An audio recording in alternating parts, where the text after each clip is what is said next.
More than 40 people were evacuated last night after flooding and slips shut State Highway 2 between Ōpōtiki and Gisborne.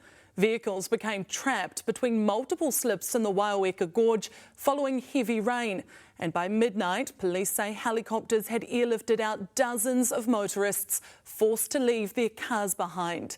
Another 8 people in 2 private addresses were evacuated this morning. Here's Zane Small with the latest.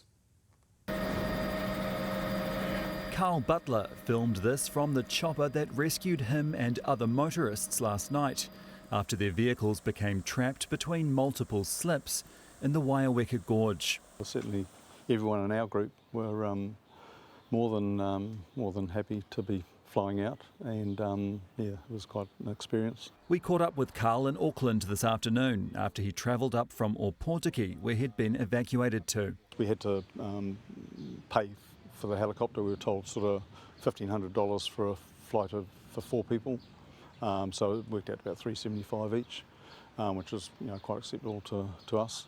It was fairly obvious that we really were going to have no other options.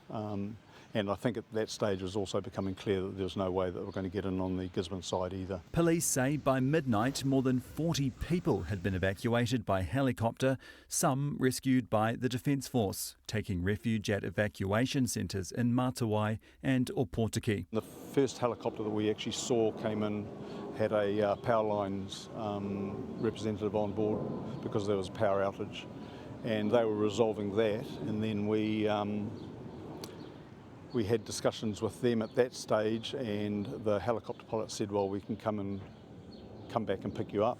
A heavy localised downpour rendered parts of the Waiaweka Gorge Road between Ōpōtiki and Gisborne completely impassable after large landslides blocked off access. The Transport Agency has advised that the highway will be closed the entire weekend. We were still expecting that we were going to get access out of there up until around about, I think, 1:30 or so, when the hillside completely collapsed, and it became pretty obvious that we weren't getting out, certainly out that way. Luckily, Carl knows the Waiaweka Gorge and he managed to make contact with the outside world. Because I'd sort of worked around in that area before, I knew there were a couple of residences in that area, and managed to go up, and there was a family sort of at home, and enabled me to sort of hook into the Wi-Fi and was able to sort of make contact with people. Police say the recovery of vehicles will take some time, given the significant damage and number of slips throughout the gorge.